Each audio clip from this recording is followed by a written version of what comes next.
भगवान शंकर के स्वरूप में और भगवान शंकर के शिवलिंग में, भगवान शंकर के स्वरूप में और भगवान शंकर के शिवलिंग में, दोनों में एक बहुत बड़ा अंतर है। दोनों में अंतर है, आवाज नहीं है यहां पर भी। भगवान शंकर के शिवलिंग में और भगवान शंकर के स्वरूप में, दोनों में अंतर है। कल कथा में कहा था कि जितना बल भगवान शंकर के स्वरूप में है, उससे 1000 गुना ज्यादा बल भगवान शंकर के शिवलिंग में है।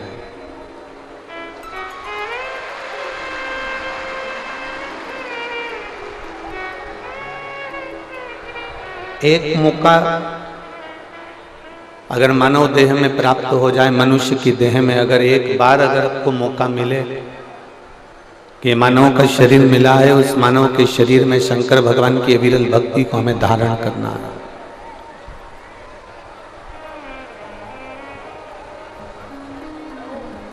तो ये प्रयास करिएगा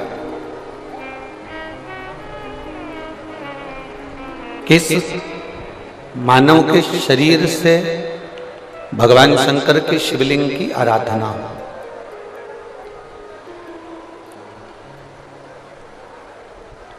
कई लोग कहते हैं क्या भगवान शंकर को हम पुकारते हैं तब भगवान शंकर हमारी सुनते हैं? तब भगवान देवादिदेव महादेव हमको श्रवण करते हैं। शिव कथा कहती है, भगवान शंकर का संवाद कहता है, शिव महापुराण का चरित्र कहता है।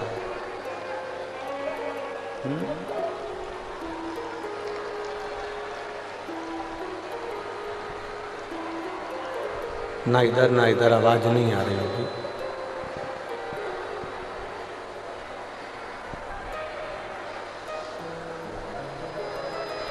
ये मानव का जो शरीर है, मानव का जो चरित्र है, एक बार यदि ये मनुष्य का शरीर मिला है, मानव की देह मिली है, मानव का जीवन मिला है, तो इस मानव की देह में, इस मानव के शरीर में एक बार भी यदि हम भगवान शंकर की अविरल भक्ति को प्राप्त कर लेते हैं, भगवान शंकर की अविरल भक्ति को हम कर लेते हैं, तो शिव महापुराण की कथा कहती है कि मानव का दूसरी बार फिर पृथ्वी पर जन्म नहीं होता, यह भगवान शंकर के कैलाश धाम पर जाकर विराजमान हो जाता है।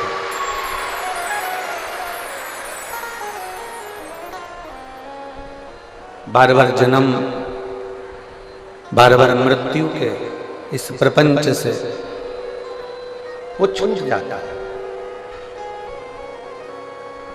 जगत गुरु शंकराचार्य जी ने भी अपनी वाणी में कहा है कि पुनरपि जननम पुनरपि मरणम के प्रपंच से छूटने के लिए शिव की भक्ति करना जरूरी है।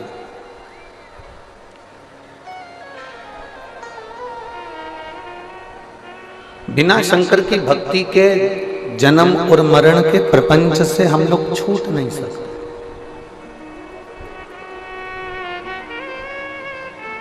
और मेरी जीजियों,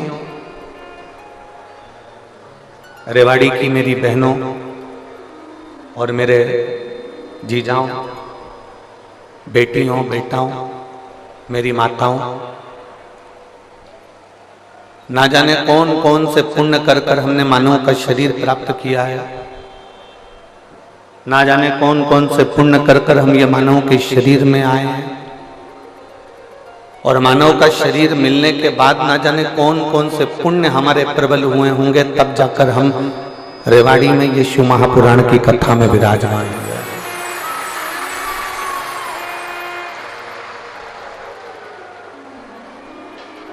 कोई पुण्य आपका होगा, कोई पुण्य श्री सुनील जी मूसेपुर जी का होगा, उनकी धर्म पत्नी मंजू जी का होगा, उनके बेटा बेटी का होगा, उनके माता पिता का होगा। कोई पुण्य आपका और हमारा होगा, कुछ पुण्य यजमान परिवार का होगा। जिस पुण्य की प्रबलता से ये रेवाड़ी में 5 दिवसीय शिव महापुराण की कथा श्रवण करने का सौभाग्य मिला।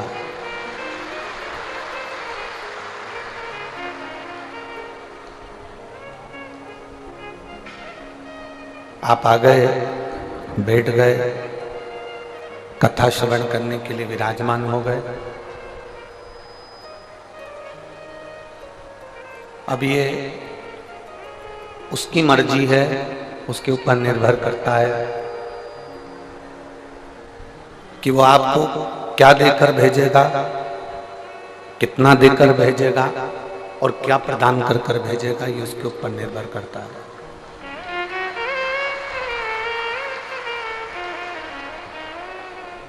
ये आपके और हमारे ऊपर निर्भर नहीं है, ये उस परमात्मा के ऊपर निर्भर है। और तेरी कृपा बिना न हिले एक भी अणु, लेते हैं श्वास तेरी कृपा से तनु तनु। बखान क्या करूं मैं राखों के ढेर का, चपटी भगोत में है खजाना कुबेर का। है गंगाधार मोती द्वार ओमकार तू, बोले ओमकार तू। आर्यो शक्ति धारी शंभु तार तार तू। ये उसकी मर्जी है, उसका मन है, उसके ऊपर निर्भर है कि वो हमको क्या देकर भेजे, क्या प्रदान कर कर भेजे। हमारा काम है केवल भगवान को पुकारना। एक व्यक्ति कुएं के अंदर गिर गया।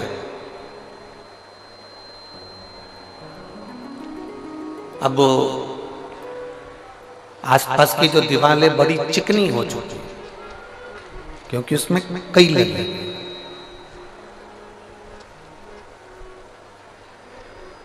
आसपास की दीवार पूरी चिकनी हो चुकी है क्योंकि इसमें काई लगी हुई है।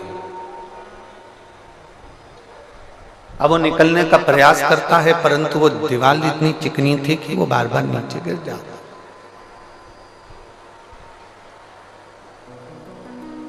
फिर थोड़ा सा ऊपर चढ़ने का प्रयास करता है, फिर नीचे गिर जाता।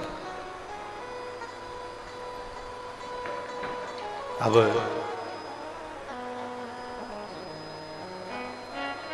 निकल नहीं पा रहा, बहुत प्रयास किया उसने, इतना प्रयास करा, इतना प्रयास करा, तो भी वो निकल नहीं पाया। अब समझदारी क्या उसमें समझदारी ये होना चाहिए कि जब वो काई से घिरी हुई दीवार को पकड़कर निकल नहीं पा रहा है, पानी की चिकनाहट के कारण निकल नहीं पा रहा है, तब उस व्यक्ति ने एक समझदारी करी कि चिल्लाना प्रारंभ कर, पुकारना प्रारंभ कर। और जब चिल्लाना प्रारंभ करा, पुकारना प्रारंभ करा, आवाज लगाना प्रारंभ करा, क्यों?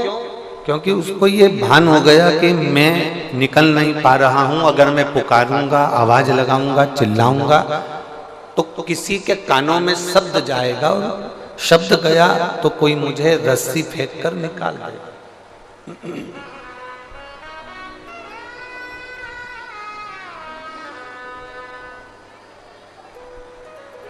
यदि मैं पुकारूंगा तो कोई मुझे रस्सी फेंकेगा, नीचे डालेगा और मुझे निकाल लेगा। अब उसने जम जम कर चिल्लाना प्रारंभ करा, पुकारना प्रारंभ करा, आवाज लगाना प्रारंभ करा। और जब बहुत तेज उसने आवाज लगाई, बहुत तेज पुकारा, बहुत बहुत उसने आवाज लगाई, तब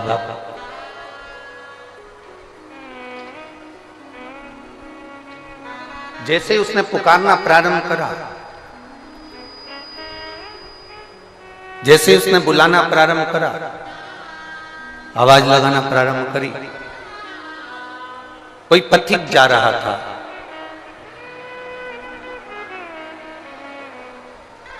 एलईडियां चालू करिए, एलईडी वाले एलईडियां चालू करिए। कोई पथिक निकल कर जा रहा था और जब पथिक निकल कर जा रहा था उसने रस्सी फेंकी और रस्सी फेंककर उसको निकालना प्रारंभ। अब इस चरित्र से हमको सीखना, इस चरित्र से हमको कुछ ग्रहण करना, हमको सीखना।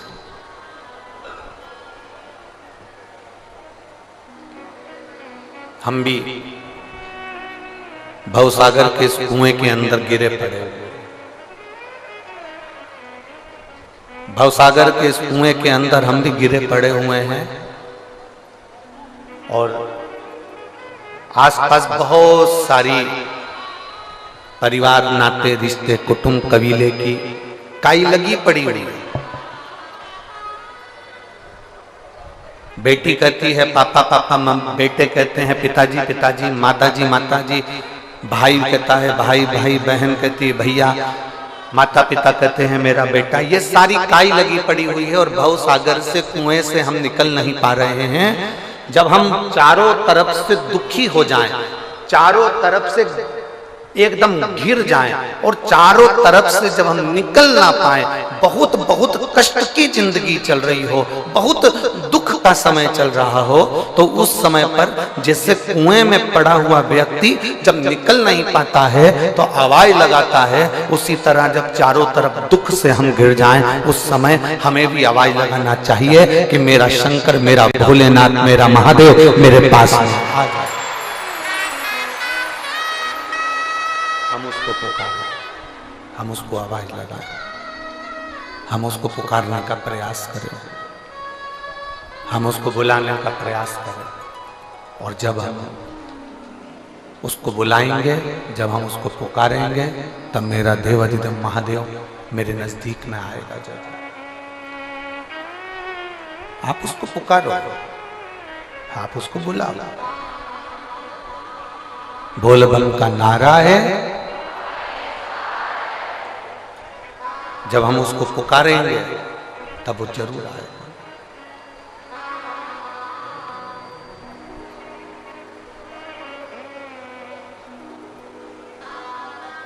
उसको पुकारने के लिए आपको कोई दिखावे की जरूरत नहीं है। शिव महापुराण की कथा कहती है उसको पुकारने के लिए केवल तुमको एक निर्मल मन, निर्मल सोच, निर्मल बुद्धि, निर्मल चित्त चाहिए। वो तुम्हारे सम्मुख में होगा। जैसे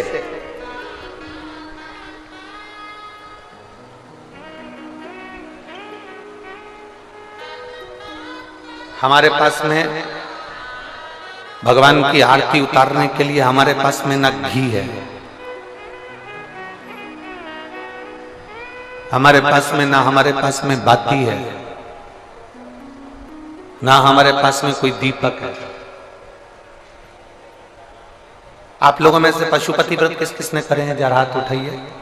करे हैं सबने? रखो रखो। पशुपति व्रत करे होंगे तो आप लोगों के स्मरण में होगा कि हमने पहले पशुपति व्रत में एक उपाय आप लोगों के, पशुपति व्रत करने वालों के नियम का हमने वर्णन किया।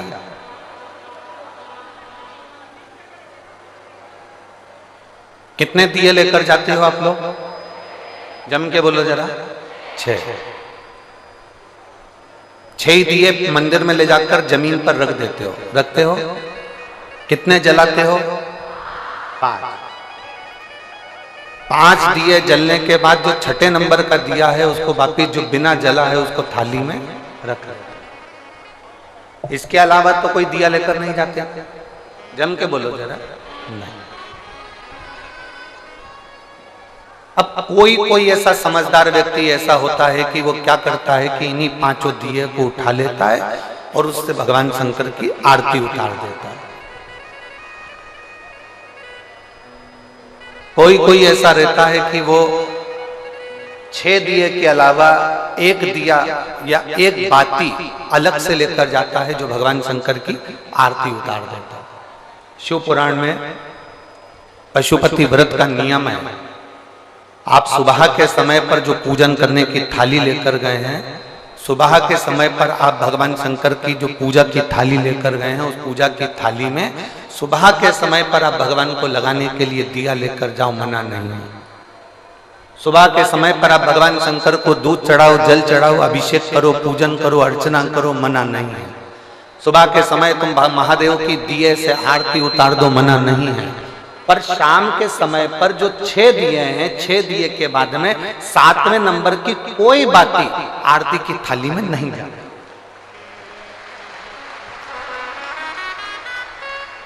कोई बाती एक्स्ट्रा नहीं जाएगी कि आप पूजन करिए और पूजन करने के बाद आपने भगवान की आरती उतार दी ना।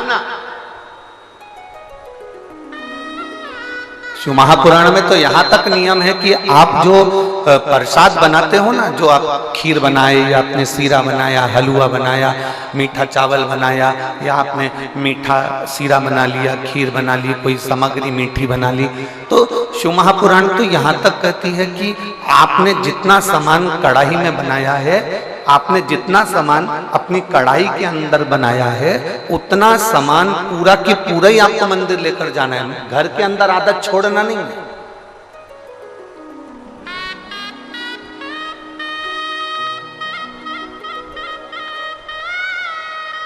दो चीजें हैं जो चलित में किसी को दी नहीं जाता। 2 चीज। आरती शिव महापुराण की कथा आप लोग सुन रहे हैं, बड़े ध्यान लगाकर सुनना। 2 चीजें हैं जो चलित में किसी को दी नहीं जाती। एक अपने घर का तवा जानते हो, जिस पर रोटी बनाते हो। कोरा तवा है, उस पर आपने कभी रोटी नहीं बनाई है तो आप किसी को दे सकते हो, मना नहीं। पर यदि जिस तवे पर घर के अंदर रोटी बन चुकी है, जिस तवे पर रोटी उतर चुकी है, उस घर के तवे को किसी को नहीं दिया जाता। क्यों? क्योंकि घर में जो बच्चे हैं वो बीमार के बीमार बने ही रहते हैं, वो कभी स्वस्थ नहीं हो सकते, कभी नहीं हो सकते। अगर एक बच्चा बीमार है तो दूसरा ठीक होगा, दूसरा बीमार है तो तीसरा ठीक होगा, तीसरा है तो चौथा बीमार पड़ेगा, ये निश्चित। 2 चीजें चलित में किसी को नहीं दी जाती। एक तवा, दूसरे नंबर की कढ़ाई। घर में जो कढ़ाई होती है जिसमें आप सब्जी बना ली है, कोई सामग्री तल ली आपने, पूड़ी बना ली, कोई सब्जी बना ली, कोई हलवा बना लिया, सीरा बना लिया, कोई पदार्थ बना लिया। कोरी कढ़ाई है ना, आपकी मर्जी पड़े उसको दे दो, चले। कोरी कढ़ाई है ना, आप किसी को भी दे सकते हो। पर जिस कढ़ाई में आपने भोजन का निर्माण कर लिया है, जिस कढ़ाई में आपने कभी भी एक बार भी अगर कुछ बना लिया है, तो वो किसी को गिफ्ट में या किसी को दान में या किसी को दी नहीं जाती। नहीं तो उस घर के अंदर 1 रुपया कमाओ, 1.25 रुपये खर्च वाला काम चलता है। घर में कभी पैसा टिक ही नहीं सकता, वो जिंदगी भर कितना भी प्रयास है, वो अपने जीवन में कितना भी प्रयास कर ले, घर में पैसा नहीं टिकेगा। वो भले कुबेर का खजाना लेकर आ जाए, चाहे वो दुनिया का भंडार भर कर ले जाए, पैसा आएगा जाएगा, घर के अंदर टिक नहीं पाएगा। 2 चीजें चलित में दी नहीं जाती। आपको बोलना है कौन कौन सी चीजें हैं। पहले नंबर की तवा, दूसरे नंबर की हमारे यहाँ ये 2 चीजें दी नहीं जाती, हम इसको देते नहीं। देना नहीं। हाँ, यदि वो कोरी है उसमें ना रोटी बनाई गई है, ना उसमें कोई सामग्री बनाई गई है। अगर वो कोरी है तो आप दे दो। पर यदि एक बार भी अगर वो प्रयोग में आई है तो वो नहीं देते, उसको देते नहीं, उसको दिया नहीं जाता। शिव पुराण भगवान शंकर का पावन चरित्र कह रहा है। पशुपति व्रत करने वाली माताओं के चित्त वृत्ति में ये बात बैठना चाहिए, चाहे भाई पशुपति व्रत कर रहे हो, बेटे कर रहे हो, माताएं कर रही हो, बच्चे कर रहे हो, उनके बुद्धि में ये बात बैठना चाहिए कि सुबह के समय जाकर आप भगवान की पूजन करो, अर्चना करो, आरती करो, मना नहीं है। पर शाम के समय पर 6 दिए के सिवाय एक बत्ती भी मंदिर के अंदर थाली के अंदर रखकर नहीं जाती आरती उतारने के लिए। अगर तुम्हें आरती उतारना है तो साथ में छोटा सा कपूर का टुकड़ा अपनी आरती की थाली में लेकर चले जाओ, पर बाती और दिया नहीं जाए। बाती और दिया नहीं जाए। वैसे तो आप लोग लेकर नहीं गए हो, मुझे विश्वास है कि आप लोग लेकर नहीं गए हो, और लेकर गए भी होगे तो उसका फल आपको फिर प्राप्त नहीं हुआ होगा। तो आप लोगों ने दूसरों से कहा होगा हमने तो करा पर हमें फल नहीं मिला। उसका कारण केवल इतना है कि आप उसका फल प्राप्त नहीं कर पाए।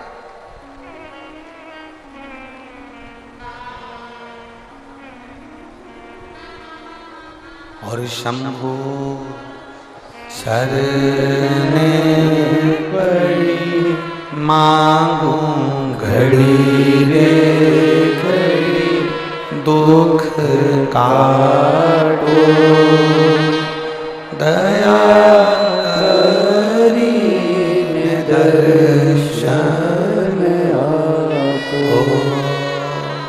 शंभु शरण पड़ी मांगू घड़ी रे घड़ी दुख काटो दया करी दर्शन आपो।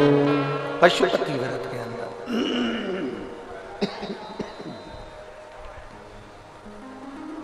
पशुपति व्रत के अंदर शाम के समय पर जब भगवान की आप आवाज गूंज रही है, सब दूर आवाज रिटर्न आ रही है, गला पकड़कर बोलना पड़ रहा है, उसको मिठास डालिए।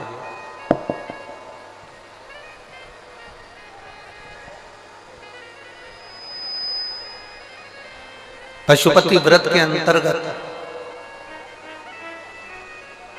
शाम के समय पर भगवान की आरती उतारने के लिए दिया नहीं जाता,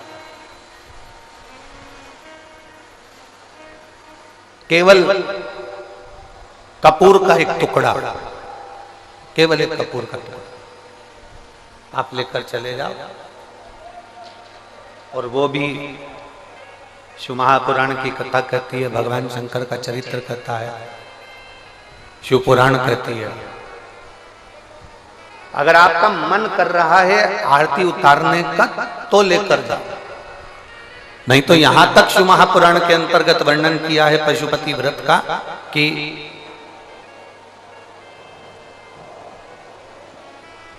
एक बेलपत्री को हाथ के अंदर लेकर अपने हृदय से उसका स्मरण कर कर शंकर भगवान को अर्ध घुमाकर, कैसा घुमाना है? अर्ध।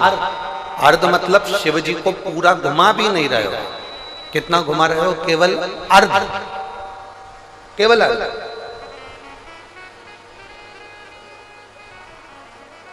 शिव जी को केवल अर्ध घुमाकर आप अगर अपने हृदय से शंकर भगवान को वो बेलपत्र समर्पित करते हो तो शिव उसको आरती के स्वरूप में स्वीकार कर लेता है। यहां तक शिव पुराण कहता है।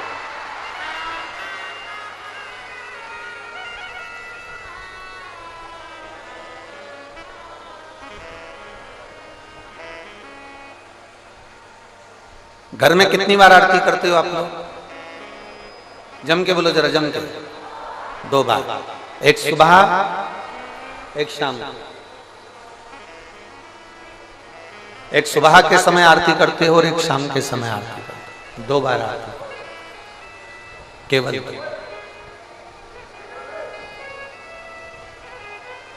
अब 2 बार आरती करने में आप भगवान शंकर को, भगवान गणेश जी को, माता पार्वती जी को, दुर्गा भवानी को, भगवान शालिग्राम जी को, भगवान लड्डू गोपाल जी को, तुम्हारे घर में जिस जगह पर तुम भगवान की आरती करते हो उस जगह पर सारे देवता विराजमान हैं। किसी किसी का घर ऐसा होगा जहां पर सब देवता नहीं होंगे, फिर भी 2-4 तो होंगे।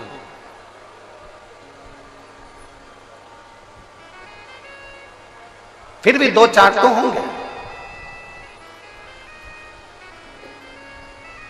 जिस घर के अंदर सारे देवता विराजमान हैं, सभी देवी देवता जिसके घर के अंदर विराजमान हैं, आप प्रयास करना, आप भगवान शंकर की जब आरती उतारो तब प्रयास करना कि आरती का दीपक जब हम उठा रहे हैं उसके पहले हमारे हाथ में जो गरुड़ घंटी है उसका नाद प्रारंभ हो जाना चाहिए। गरुड़ घंटी का नाद प्रारंभ हो जाता है, उसके बाद आरती का दीपक जब उठता है। घर के अंदर की बात है, बाहर मंदिर की हम बात नहीं कर रहे हैं, हम घर के अंदर की बात कर रहे हैं। जब घर में सारे देवता जहां पर विराजमान हो, देवी भी है, देवता भी है, कुल देवता भी हैं, पितर देवता भी हैं, ये देवता भी हैं, वो देवता भी हैं, सारे देवी देवता जब वहां विराजमान हैं, तब उस जगह पर आपको एक क्रम करना है कि घंटी का नाद पहले करना।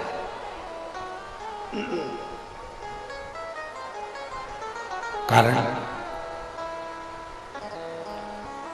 अगर किसी मंदिर के अंदर केवल एक देवता है, किसी मंदिर के अंदर केवल एक देवता है, तो आप डायरेक्ट आरती उठाइए, घंटी बजाइए और चालू हो जाइए। पर घर के अंदर अगर सारे देवता विराजमान हैं, गणेश जी बैठे हैं, देवी जी बैठी है, पितृदेव बैठे हैं, गरुण देव बैठे हैं, वरुण देव बैठे हैं, सारे देवता देवी देवता उस मंदिर के अंदर बैठे हैं, तो आपको पहले गरुड़ की घंटी का नाद करना चाहिए। उसका कारण ये होता है कि जितने देवी देवता हैं, घंटी की आवाज सुनते से ही उन देवताओं की दृष्टि हमारे ऊपर पड़ जाती है, और हम जब दीप उठाते हैं, आरती निहारना प्रारंभ करते हैं, तो देवता हमको वर प्रदान करना प्रारंभ कर देते हैं। वो देवता हमें वर प्रदान करना प्रारंभ कर देते हैं।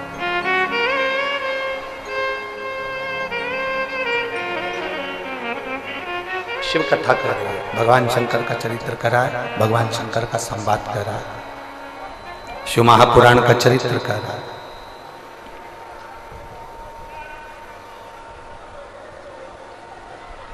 पशुपति व्रत करने वाले को 2 नियम सबसे पक्के रखना चाहिए। अगर आप लोगों ने व्रत किया है तो उसके फल के लिए आपको ये कर्म करना पड़ेगा। एक महिला ने एक पत्र लिखा है,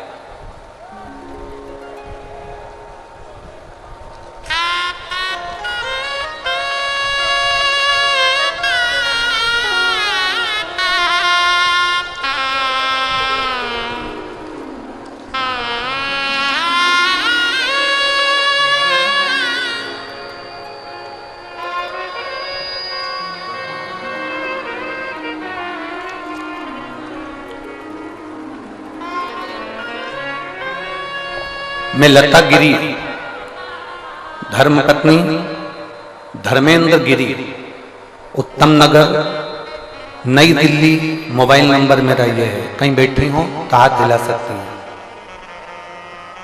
हाँ ठीक है, ठीक है। बच्चे लाए हो साथ में? दोनों बच्चे हैं? कैमरे वाले एक और दिखाओ, 2 ही बच्चे।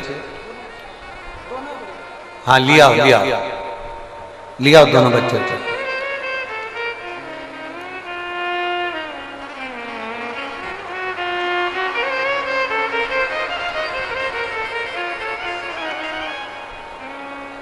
मैं लता गिरी, धर्मपत्नी धर्मेंद्र गिरी, उत्तम नगर, नई दिल्ली। अपने महादेव का आशीर्वाद का क्या वर्णन करूं गुरुदेव। मेरी 10 साल की एक बेटी है, 10 साल के बाद मुझे कोई संतान नहीं हुई। मैंने डॉक्टरों का इलाज भी करवाया, पर मुझे संतान का सुख नहीं हुआ।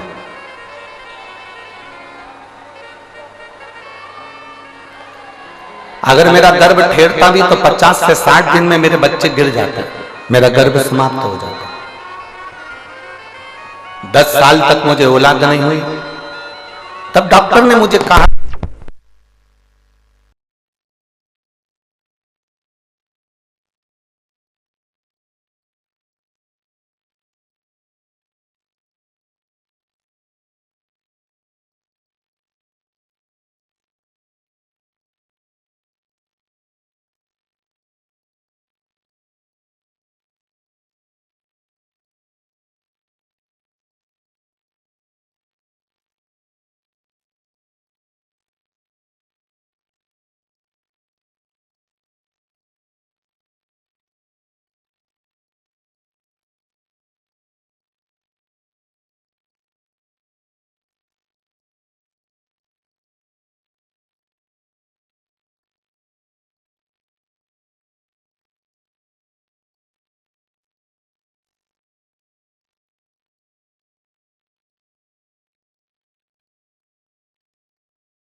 उठो जवान देश के वसुंधरा पुकारती, उठो जवान देश के वसुंधरा पुकारती।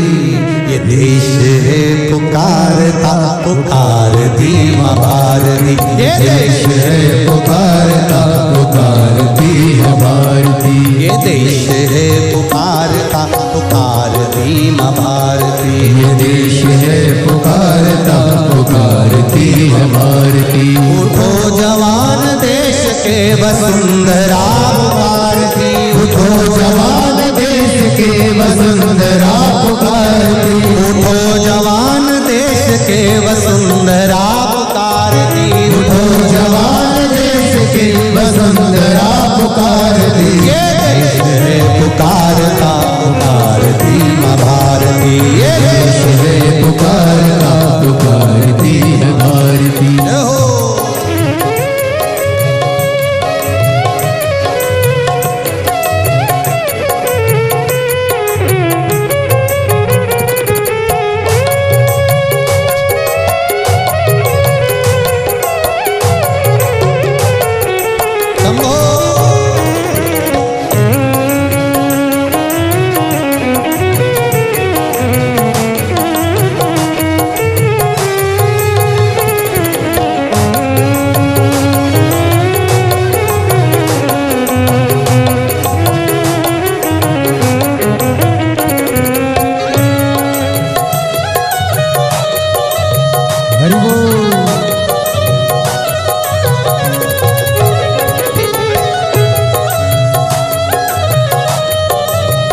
वाले भी दोनों हाथों से बड़े प्रेम से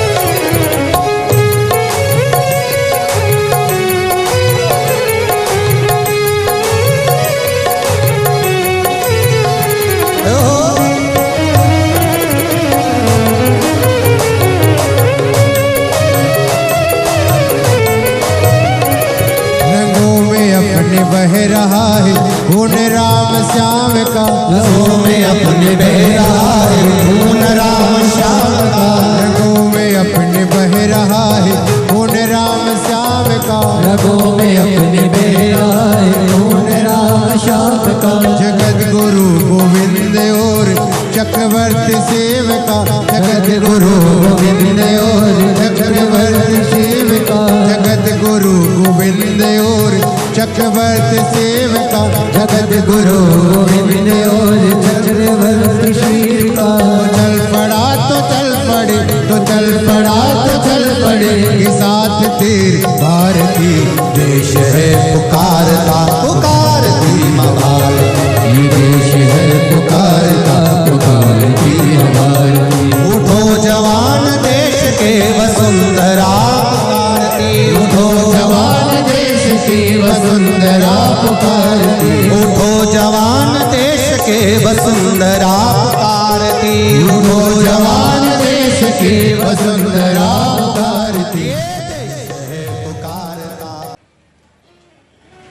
हमारे पूर्वजों को भी ये प्रसन्नता होती है कि हम कहीं श्रेष्ठ जगह पर पहुंचे हैं।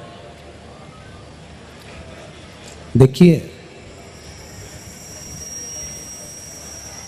एक तो मिलना मानव का शरीर कठिन है, और ऊपर से अगर मानव का शरीर मिल भी जाए तो भगवान का भजन कठिन है। और अगर ये दोनों चीजें मिल रही है, शरीर भी मनुष्य का मिल गया, मानव की देह भी मिल गई, और भगवान की कथा, भजन, सत्संग सब मिल गया, तो समझिएगा कि आपके बराबर दुनिया में कोई पुण्य वाला स्थान, कोई पुण्यवान जीव नहीं। पत्नी, बच्चे, परिवार, भोजन, पानी, ये सब कुछ हर जन्म में हमको प्राप्त हो जाएगा। ऐसा कोई जन्म नहीं है जिस जन्म में हमको भोजन नहीं मिलेगा। ऐसा कोई जन्म नहीं जिस जन्म में हमारी पत्नी नहीं होगी, हमारा पति नहीं होगा, हमारे बच्चे नहीं होंगे। ऐसा कोई जन्म नहीं है जिस जन्म में हमारा रहने का कोई स्थान नहीं होगा। संपूर्ण जन्म में जितने भी जलचर, थलचर, वायुचर, जितने भी हमारे जन्म हैं, प्रत्येक जन्म में, हर एक जन्म के अंतर्गत हमारी पत्नी, हमारे बच्चे, हमारा कुटुंब, हमारा परिवार सब कुछ होगा। पर प्रत्येक जन्म में भगवान की कथा नहीं हो सकती, और भगवान को चढ़ाने के लिए एक लोटा जल हमें प्राप्त नहीं हो सकता।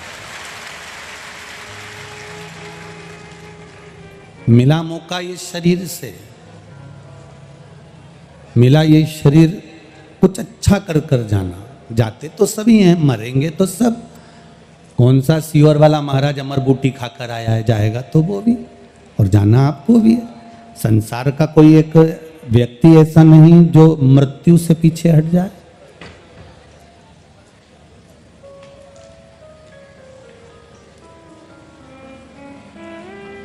जैसे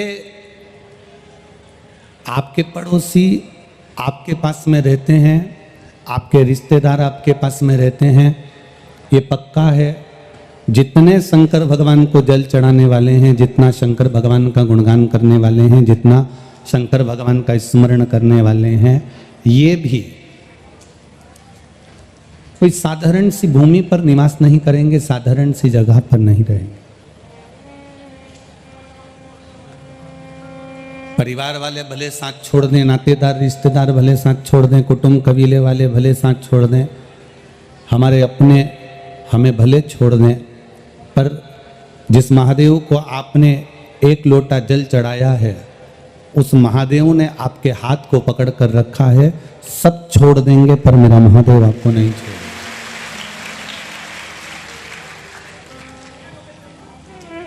हर छोड़कर चला जाएगा, कुटुंब, परिवार, नाते, रिश्ते सब छोड़ दें। हवन में आहुति में घी डाला जाता है।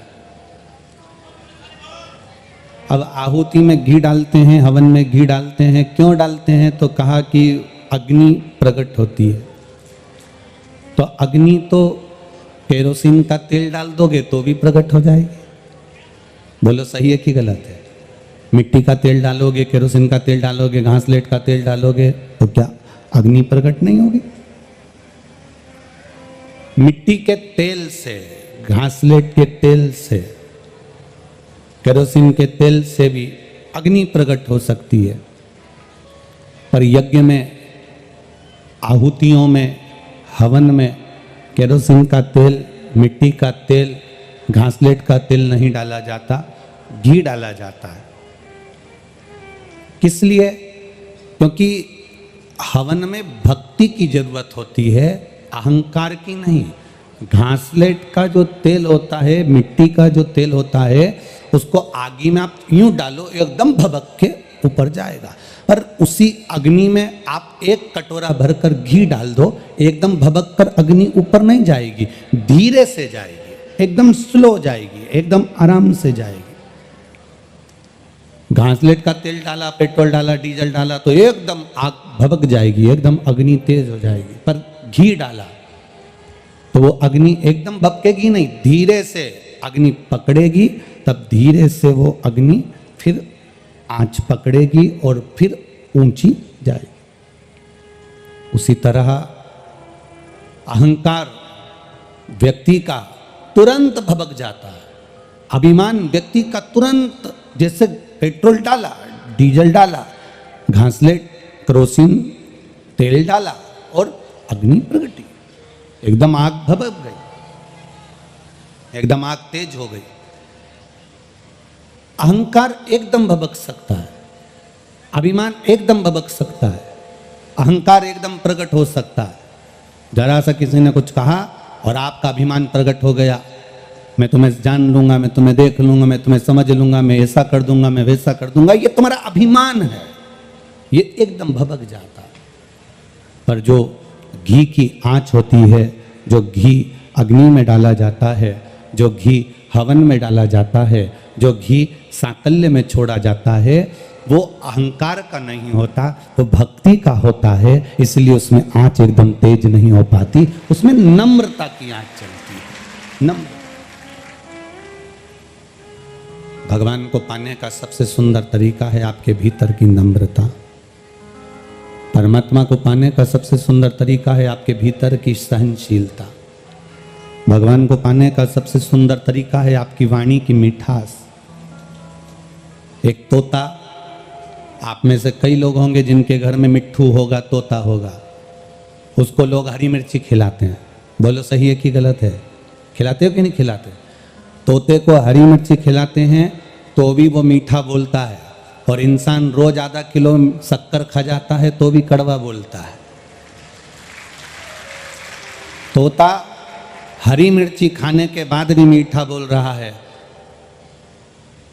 श्री स्वामी समर्थ जी जब मिर्ची को खाते थे, श्री स्वामी समर्थ जी जब मिर्ची को मुख में लेते थे तो उनके पास में बैठे हुए उनके भक्त कहते थे, गुरुदेव आप कुछ अच्छा पाने का प्रयास क्यों नहीं करते? आप कुछ अच्छा खाइए ना, हम आपके लिए पकवान लाते हैं, लड्डू लाते हैं, पेड़ा लाते हैं, हम मिठाई लाते हैं, हम आपके लिए ये लेकर आते हैं, हम आपके लिए वो लेकर आते हैं। श्री स्वामी समर्थ जी कहते हैं, मिर्ची खाने वाला तोता मीठा बोल देता है, पर मीठा खाने वाला भी एक दिन कड़वा बोल देता है। इसलिए मिर्ची से हेत कर ली ना तो कोई दिक्कत वाली बात नहीं, कोई बात नहीं। हमने हेत तो मिर्ची से करी है, हमने पाया तो मिर्ची को है। काम, आसक्ति, लोभ, तृष्णा,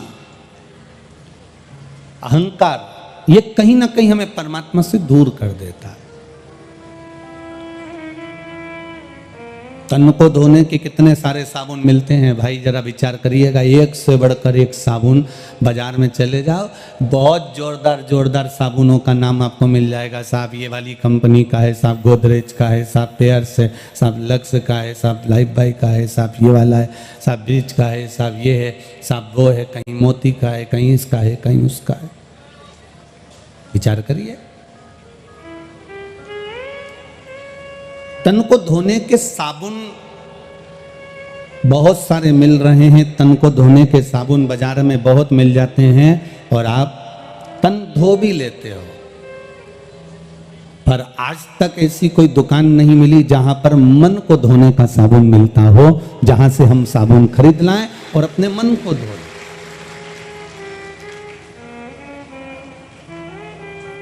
हमने महाराष्ट्र की इस भूमि पर एक चीज देखी है, वो कहे बिगन नहीं रहेंगे। महाराष्ट्र के लोग क्या करते हैं, जब बर्तन बहुत काला हो जाता है, मांज कर देख लिया कि बहुत काला हो गया, बहुत घसा उसे, बहुत घसा, पर वो बर्तन उजला ही नहीं हुआ, वो बर्तन साफ ही नहीं हुआ। तो महाराष्ट्र के लोग इतने चतुर होते हैं, उस बर्तन को छाछ में या बर्तन के अंदर छाछ भर देते हैं। क्या भर दी है? छाछ। छाछ बोलते हो, मई बोलते हो, क्या बोलते हो? छाछ बोलते हो। तो महाराष्ट्र के लोग जो बर्तन ज्यादा काला हो गया, साफ नहीं हो रहा, उसमें छाछ भर देते हैं और थोड़ी देर रख देते हैं। अब बहू कहती है माँ बहुत काला है, माँ कह देती है छाछ भर के रख दे, पड़े रहने दे, 2-4-8 घंटा छाछ भरी रहेगी ना, साफ हो जाएगा। अब बर्तन जब साफ नहीं होता तो उसको छाछ में डुबो दिया जाता है, उसके अंदर छाछ भर दी जाती है। महाराष्ट्र के लोग, महाराष्ट्र के ही नहीं कई जगह पर हमने देखा, जो बर्तन साफ ना हो, जो बर्तन साफ नहीं हो रहा हो, उस बर्तन में लोग छाछ भर देते हैं। उस बर्तन में छाछ भर दिया, अब छाछ भर दिया तो बर्तन को मांजने की जरूरत नहीं है, बस छाछ भरी रहने दो, भरी रहने दो, भरी रहने दो। एक दिन, पूरा दिन, 24 घंटे, 8 घंटे, 10 घंटे तक जब वो छाछ भरी रहेगी तो वो छाछ बर्तन को अपने आप साफ कर देगी। छाछ में खटास होती है, जिस खटास से बर्तन साफ हो जाता है, वो बर्तन एकदम क्लीन हो जाता है। बस हमें भी महाराष्ट्र की भूमि से यह सीखना है, जो बर्तन साफ ना हो उसको छाछ में डुबो के रख दो। उसी तरह अगर हमारा मन संसार में कहीं ना लग रहा हो, अर्थात हम कामी, लोभी, वासनावान, अहंकारी, तृष्णावान, ना जाने कितना कितना बर्तन गंदा हो गया, तो इस बर्तन को भी, इस शरीर को भी, इस मन को भी भगवान के भजन रूपी छाछ में डुबो के रख दो, बर्तन साफ हो जाए। तन धोने का साबुन मिल सकता है,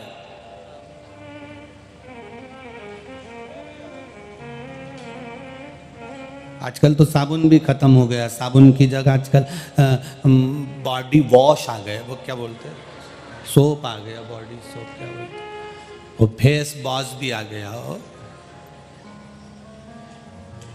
इतना लोगों ने प्रोग्रेस करी, इतनी तुकतान लगाई, इतनी तुकतान लगाई, इतनी प्रोग्रेस कर ली कि साबुन भी पकड़ना नहीं पड़ेगा, केवल होटल में जाके यूं दबाओ, यूं निकले, पोता नहा के बाहर। और चलो तो चलो, हैदराबाद कथा करने गए थे, वहां तो बाल्टी भी नहीं धरी उनने, ना डब्बा धरा। हमने पूछा भाईती जी से, हमने कहा भाईती जी इसमें तो बाथरूम में बाल्टी और डब्बा कुछ भी नहीं है। कि गुरुजी जरूरत ही नहीं है। हमने कहा क्यों जरूरत नहीं है? बस ऐसी बटन दबाओ, ऊपर से पानी गिरेगा ना, नहा धो के चल दो।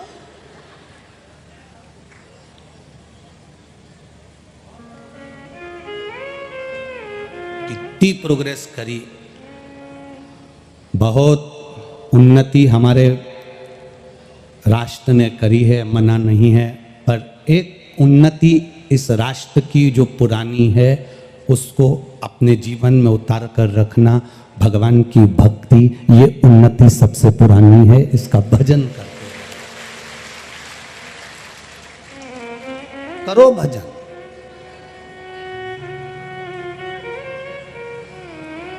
स्कूल में आपको कमाने का तरीका सिखाया जाएगा,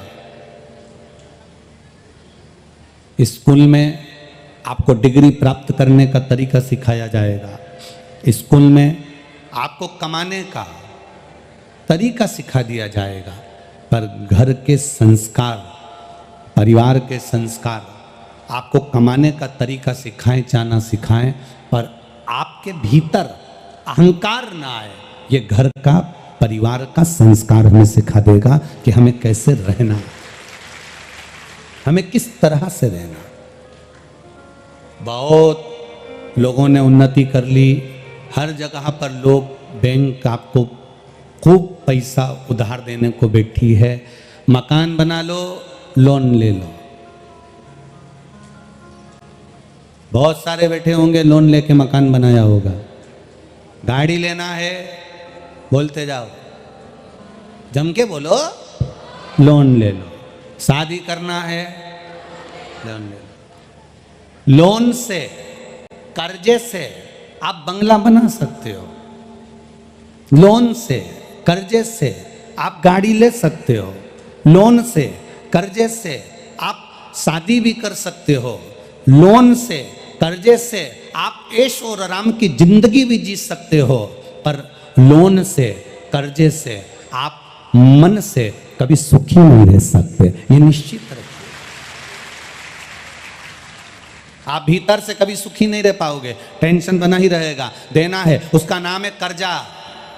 कर्जे का मतलब पूरा अगर समझेंगे तो कर कर के जा, उसका नाम जम के बोलो जरा, कर्जा।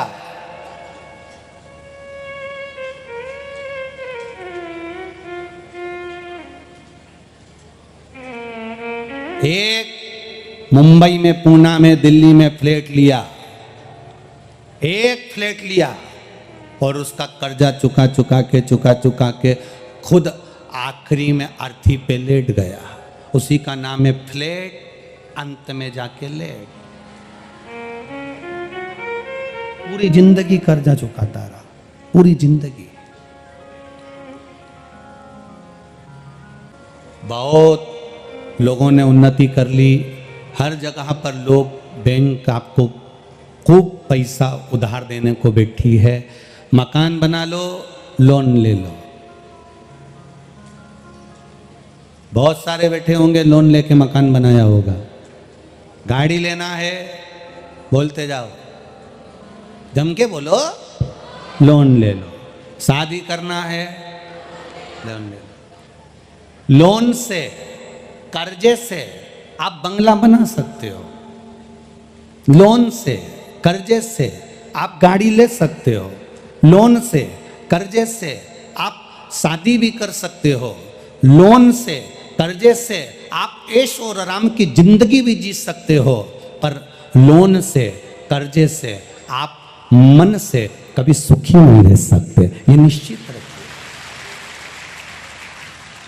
आप भीतर से कभी सुखी नहीं रह पाओगे, टेंशन बना ही रहेगा। देना है, उसका नाम है कर्जा। कर्जे का मतलब पूरा अगर समझेंगे तो कर कर के जा, उसका नाम जम के बोलो जरा, कर्जा।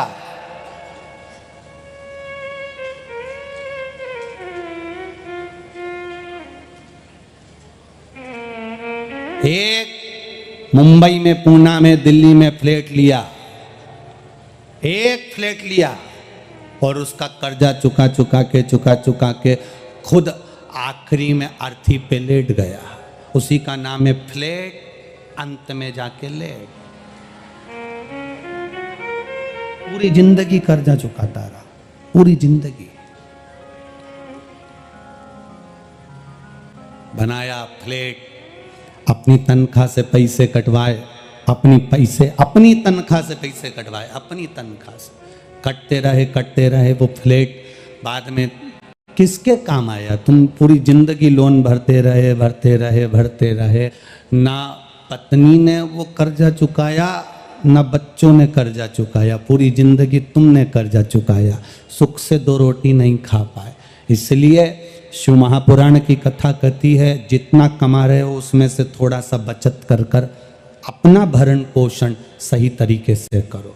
मत कहीं दान करो, कहीं मत दो, कम से कम अपने ऊपर खर्च करो और अपनी जिंदगी सही जीने का प्रयास करो।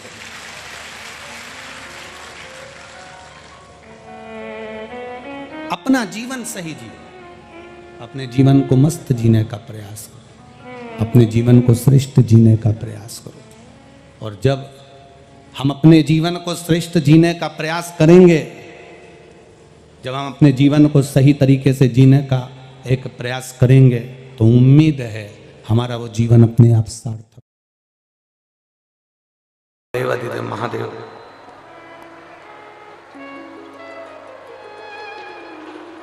पत्र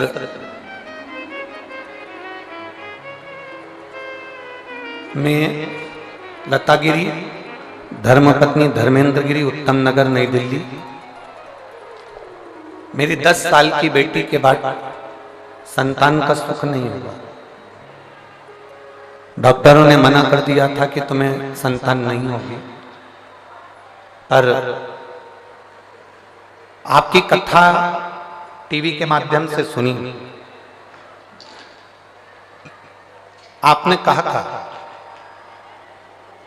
पंडाल में बैठकर जो मांगा जाता है वो बाबा देता जरूर है। उसी समय पर आपका 2022 का रुद्राक्ष महोत्सव हो रहा था, हम उसमें चले गए और हमने वहां पर कंकर शंकर की पूजन करी, एक रुद्राक्ष लिया। वहां से आने के बाद हमने सफेद आंकड़े की जड़ का प्रयोग किया, पशुपतिनाथ का व्रत किया। एक व्रत करने पर हमें उसका फल नहीं मिला, हो सकता है हमारी पूजन में कोई कमी रह गई हो। फिर हमने दूसरी बार व्रत किया और जैसा जैसा आपने व्रत में बताया था वो हमने किया। आज बाबा की कृपा, दुनिया के लोग ताना मारते थे कि 10 साल की बेटी हो गई, अब क्या संतान होगी, क्या औलाद होगी। मेरे गर्भ से क्या मुझे बेटा नहीं हो सकता, पुत्र नहीं हो सकता? गुरुदेव आपने कहा है कोई व्रत करो, आराधना करो, पर बाबा के भरोसे करो। और बाबा कभी भी खाली नहीं रखता, देता है तो छप्पर फाड़ कर देता है। और मेरे बाबा ने ऐसी कृपा कर दी गुरुदेव, मैंने 4 बार सफेद आंकड़े की जड़ का प्रयोग करा, 4 बार प्रयोग करने पर भी मेरा गर्भ नहीं ठहरा। पर आपके वचन कभी झूठे नहीं हो सकते, इसलिए मैंने 5वीं बार फिर जड़ बांधी और 5वीं बार जड़ बांधी तो बाबा की ऐसी कृपा हुई कि मेरे गर्भ से 2 बेटों ने जन्म लिया। मेरे गर्भ से 2 पुत्रों ने जन्म लिया। मैं दोनों को यहां लेकर आई हूं। बाबा को प्रणाम करो।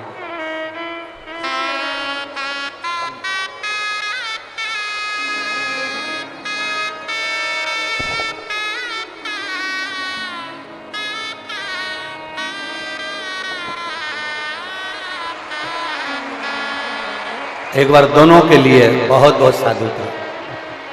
शंभु शरण पड़ी मांगू घड़ी रे घड़ी, दुख काटो दया करी दर्शन आपो। शंभु शरण पड़ी मांगो घड़ी रे घड़ी, दुख काटो दया करी दर्शन आपो। शिव कृपा।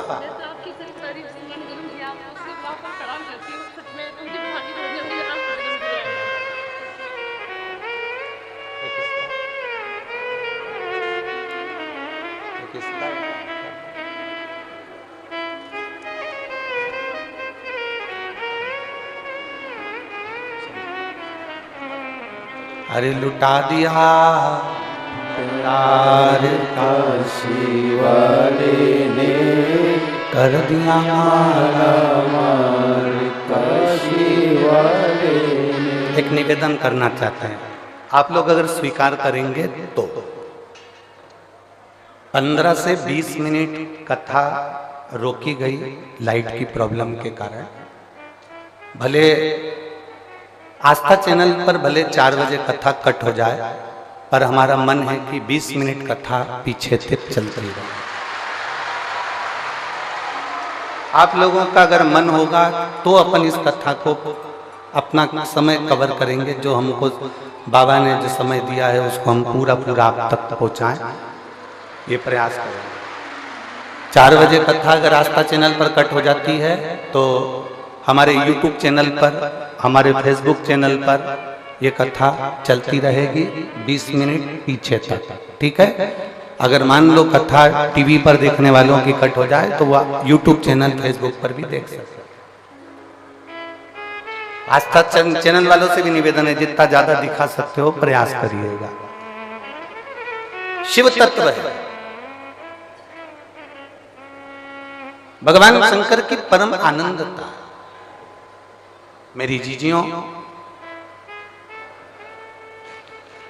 जैसे घर की खिड़की मजबूत होती है, घर का दरवाजा मजबूत होता है। खिड़की क्यों मजबूत रखी कि कोई अंदर प्रवेश ना करे। दरवाजा क्यों मजबूत रखा कि कोई अंदर प्रवेश ना करे। खिड़की मजबूत रखी जिससे कोई अंदर प्रवेश ना करे, दरवाजा मजबूत रखा जिससे कोई अंदर प्रवेश ना करे। उसी तरह शिव महापुराण की कथा कहती है, कथा सुन सुनकर अपने मन और दिल को भी इतना मजबूत कर लो कि शंकर की निंदा तुम्हारे कानों में प्रवेश ना करे, निष्फलता तुम्हारे भीतर ना है। तुम हार नहीं सकते कभी जिंदगी में। ये कभी विचार न करिएगा कि मैं बहुत थक चुका हूं, मैं बहुत हार चुका हूं, मैं बहुत कमजोर हो चुका हूं, मैं बहुत परेशान हो चुका हूं ना। निष्फलता तुम्हारे भीतर प्रवेश ना। अगर शंकर की कथा आप सुन रहे हो ना, शिव महापुराण की कथा यदि आप श्रवण कर रहे हो तो भीतर से इतने मजबूत हो जाना कि तुम्हारे अंदर कोई ये विकार ना आए कि मैं अब कुछ नहीं कर सकता, मैं आगे नहीं बढ़ सकता, या मुझे इतना बड़ा रोग हो गया, बीमारी हो गई, अब मैं ठीक नहीं हो सकता। यदि तुम्हारी दृढ़ता पक्की है, तुम्हारा भरोसा पक्का है, तो ऐसी कोई नौकरी नहीं है जो तुम्हें नहीं मिल सकती है, और ऐसी कोई बीमारी नहीं जिसे तुम हरा नहीं सकते।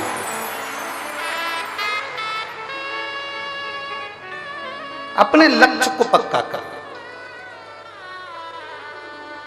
अपने विश्वास को पक्का कर। आज कोई कह रहा था कि गुरुजी ये बताइए कि भगवान शंकर के मंदिर की सीढ़ी चढ़ने का फल क्या है, मंदिर में जाने का फल क्या है, मंदिर की चौखट पर जाने का फल क्या है, मंदिर की सीढ़ियां चढ़ने का क्या फल है, शिवालय में जाने का क्या फल है। शिव महापुराण की कथा कहती है कि भगवान शंकर के शिवालय की जितनी सीढ़ियां चढ़ते हैं, जितने कदम चलकर हम भगवान शंकर की कथा तक पहुंचते हैं, जितने कदम चलकर हम भगवान के मंदिर तक पहुंचते हैं, जितने कदम चलकर हम शिवालय तक पहुंचते हैं, जितने कदम चलकर हम भगवान शंकर की पवित्र कथा तक पहुंचते हैं, शिव कथा कहती है उतने उतने मार्ग मेरा भोलेनाथ तुम्हारे लिए खोलता चले जाता है और आपको आगे निकालता चले जाता है। बोल बम का नारा है सारी समस्या का हल। आपकी भक्ति के बल को आप बढ़ाइए, आप अपने विश्वास को दृढ़ बनाइए। एक मां बैठी है जिसको ताने दे देकर लोगों ने मार दिया। तेरी शादी को 1 साल हो गया, 2 साल हो गया, 3 साल हो गया, 4 साल हो गया, 5 साल हो गया, 6 साल हो गया, 7 साल, 8 साल, 9 साल, 10 साल, 11 साल, 12 साल, 13 साल, 14 साल, 15 साल, 16 साल, 17 साल तेरी शादी को हो गए। 17 वर्ष तक भी उसके घर में औलाद नहीं हुई। तब आखिरी में एक कोई ने मोबाइल पर, व्हाट्सएप पर कोई ने, ये कहीं जा रही थी और बस की सीट के पास में कोई मोबाइल पर कथा देख रहा था, तो इसने कहा भैया ये किसकी कथा है? उसने कहा ये शिव पुराण की कथा है।